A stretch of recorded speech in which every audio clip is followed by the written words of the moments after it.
ओम नमः शिवाय। शिव पुराण श्री रुद्र संहिता प्रथम खंड 19वां अध्याय गुरुनिधि को कुबेर पद की प्राप्ति। नारद जी ने प्रश्न किया, हे ब्रह्मा जी, अब आप मुझे यह बताइए कि गुरुनिधि जैसे महापापी मनुष्य को भगवान शिव द्वारा कुबेर पद क्यों और कैसे प्रदान किया गया।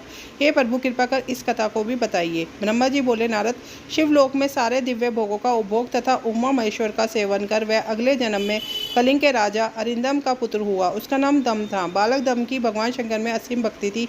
वह सदैव शिव जी की सेवा में लगा रहता था। वह अन्य बालकों के साथ मिलकर शिव भजन करता। युवा होने पर उसके पिता अधिरम की मृत्यु के पश्चात दम को राज सिंहासन पर बैठाया गया। राजा दम सब और शिव धर्म का प्रचार और प्रसार करने लगे। वह सभी शिवालयों में दीपदान करते थे। उनकी शिवजी में अनन्य भक्ति थी। उन्होंने अपने राज्य में रहने वाले सभी ग्रामध्यक्षों को यह आज्ञा दी कि शिव मंदिर में दीपदान करना सबके लिए अनिवार्य है। अपने गांव के आसपास जितने शिवालय हैं वहां सदा दीप जलाना चाहिए। राजा दम के आजीवन शिव धर्म का पालन किया। इस तरह से वे बड़े धर्मात्मा कहलाए। उन्होंने शिवालयों में बहुत से दीप जलवाए। इसके फलस्वरूप वह दीपों की प्रभा के आश्चर्य हो मृत्युपरांत अलंकापुरी के स्वामी बने।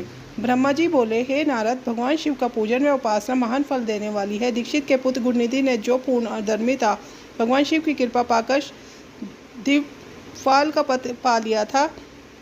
अब मैं तुम्हें उसकी भगवान शिव के साथ मित्रता के विषय में बताता हूँ।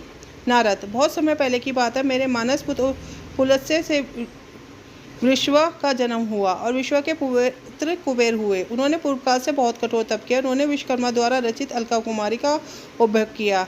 मेघवाहन कल्प के आरंभ होने पर वह कुबेर के रूप में घोर तप करने लगे। वह भगवान शिव द्वारा प्रकाशित काशीपुरी में गए और अपने मन के रतन में दीपों से 11 रुद्रों को उद्घोषित कर वह तन्मयता से शिवजी के ध्यान में मग्न होकर निश्चल भाव से उनकी उपासना करने लगे। वहां उन्होंने शिवलिंग की प्रतिष्ठा की।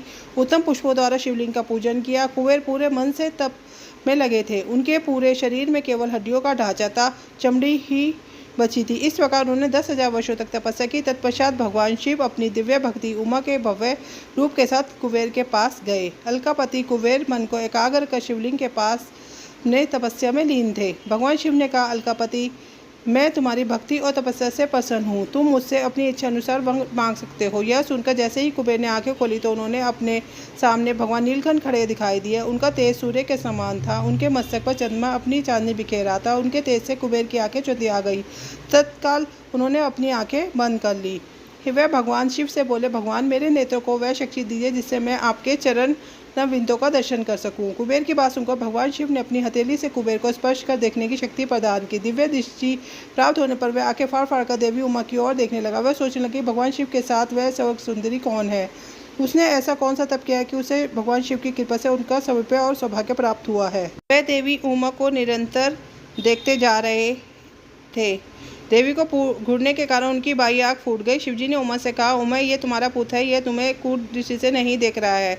यह तुम्हारे तप बल को जानने की कोशिश कर रहा है।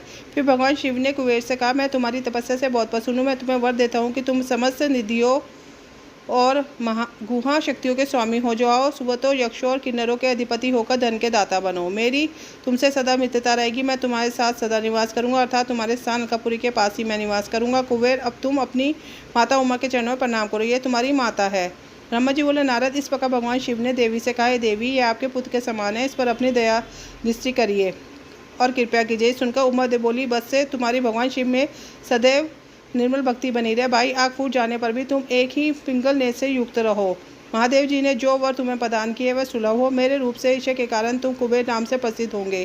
कुबेर को वर देकर भगवान शिव और देवी उमा अपने धाम को चले गए। इस प्रकार भगवान शिव और कुबेर में मित्रता हो गई और वे अलकापुरी के निकट कैलाश पर्वत पर निवास करने लगे। नारद जी ने कहा, ब्रह्मा जी, आप धन्य हैं। आपने मुझ पर कृपा कर मुझे इस अमृत कथा के बारे में बताया है। निश्चय शिव भक्ति दुखों को दूर कर समस्त सुख प्रदान करने वाली है। इसी के साथ श्री रुद्र संहिता का प्रथम खंड का 19वां अध्याय पूर्ण होता है। ओम नमो पार्वती पते नमः। हर हर महादेव।